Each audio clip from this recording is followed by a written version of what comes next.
So, a good friend of mine a few years ago said something that went over my head until I started reflecting back on it now, and it makes so much sense.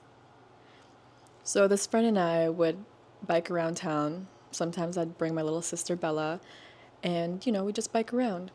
I remember one day we stopped near the gazebo, and he said, I don't know what we were talking about, but he said, everything changes. And that went over my head at the moment because I'm like, yeah, that makes sense. But for some reason, I'm reflecting back at that moment right now, and it's just kind of mind blowing. As simple as it is, it's very powerful and it means so much. And what I've realized too is that as when we were younger, as we were kids, we would think about and say things that are very simple and very obvious because they are. And I feel like the same things we say when we were younger, when we hear that from someone else, it means more. And those words become so transformative. And when I talk to older people, our elders, I ask for some advice, and they say the simplest things. And it really does come down to that. And so what I've gathered from that is that everything changes. Nothing stays. Not even you. When I came to that conclusion, I started to see things from a different point of view because I started to look at things that resembled change and that looked like change. And I look at the seasons: spring, summer, fall, and winter. As seasons change, as do we. And it's so beautiful. Nature doesn't rush itself, it simply is. Nature is simply existing. On my way back from work today, that same thought came to my mind. I'm like, the easiest thing we can do, which is in fact the hardest thing a lot of people struggle with to do, and myself included, is to be present, to accept where you're at right now, but also knowing that nothing lasts. Your thoughts can change. Every minute it changes. Your ideas, your beliefs will change. The more that you challenge yourself and explore and experiment and study different things that you're curious about. There's so much art to studying something new. I love it. I fell in love with the universe, and so I started going down the rabbit hole of black holes and the multiverse and quantum theory. I started watching videos on that, and everything you think you know about the universe is just the surface level of it. It's just the tip of the iceberg, is what I've learned when I went down that rabbit hole. And I'm like, wow, I know nothing. I've learned so much, but it seems like I know nothing compared to the world that's around us. I'm so curious about it. That's why I feel like that's what's driven me to seek more and to explore and adventure, is to fully fulfill the human experience, because all of the pain and the suffering that you have felt in the past, or currently are feeling, is a part of that human experience, as is joy and happiness. All of that is a part of the human experience. And the more that we recognize that things are impermanent and that nothing lasts, things feel lighter. I am the type of person who's very hard on myself, very critical of myself, and to a degree a perfectionist.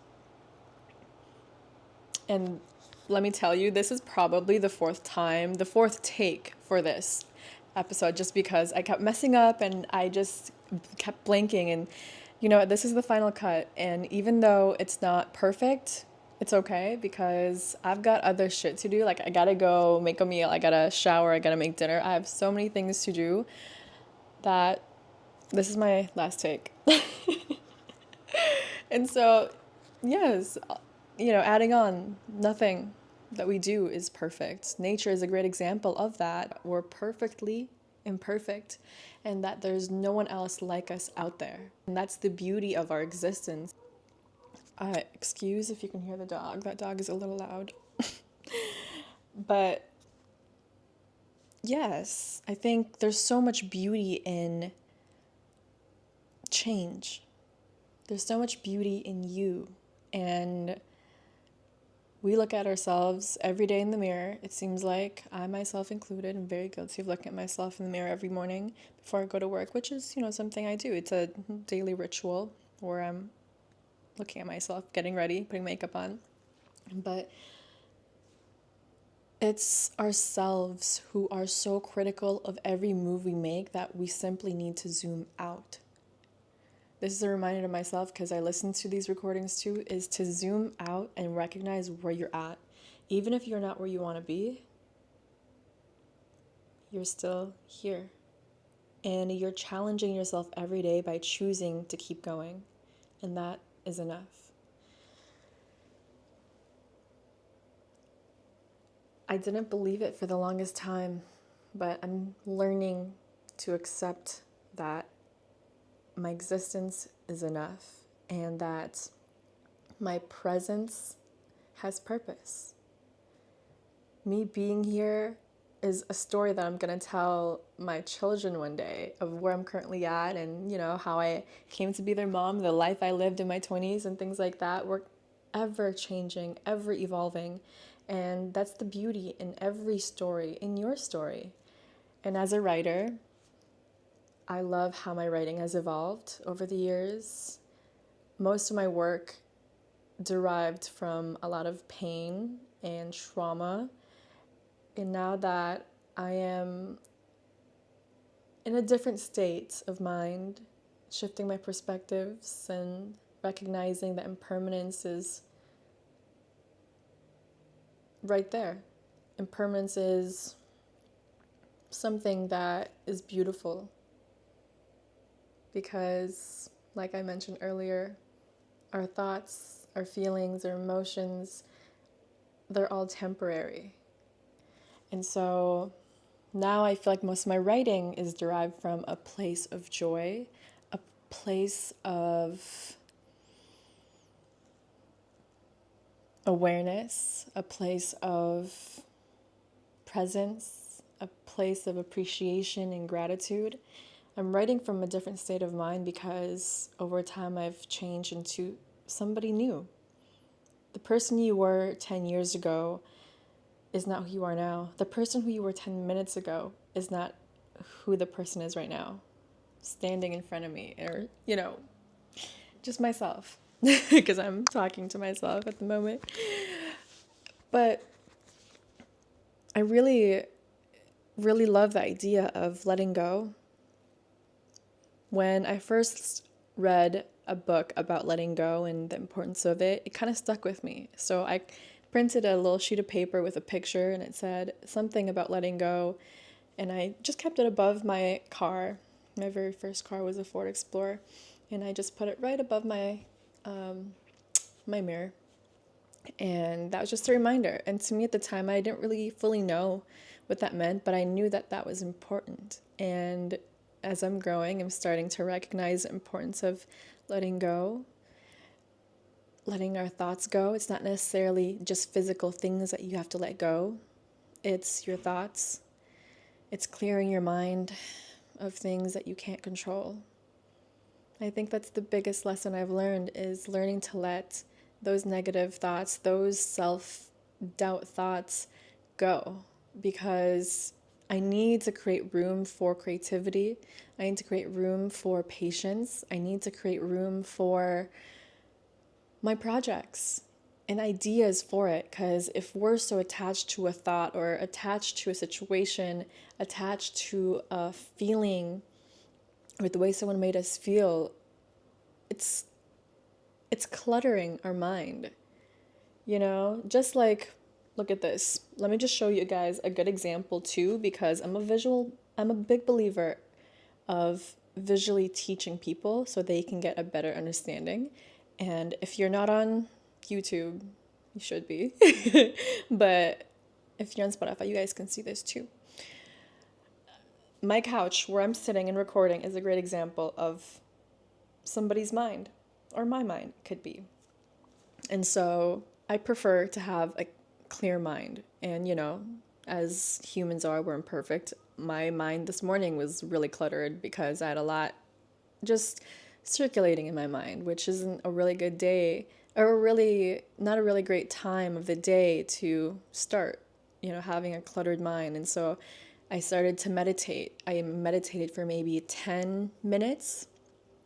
And after that, I felt a lot lighter. I allowed myself to let my thoughts flow, even the bad ones and the ones that's bothering me and things like that.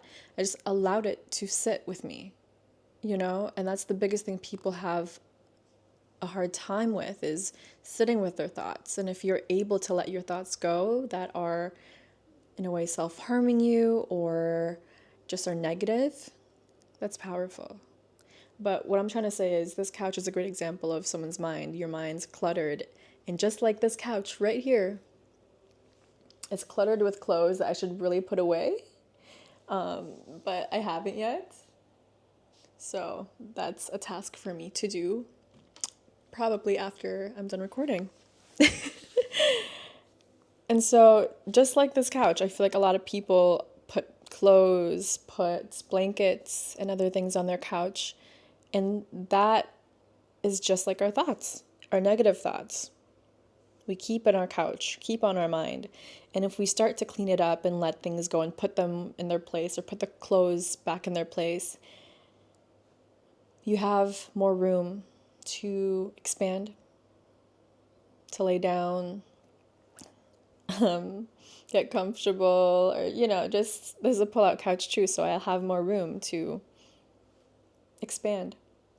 And also that comes with your thoughts.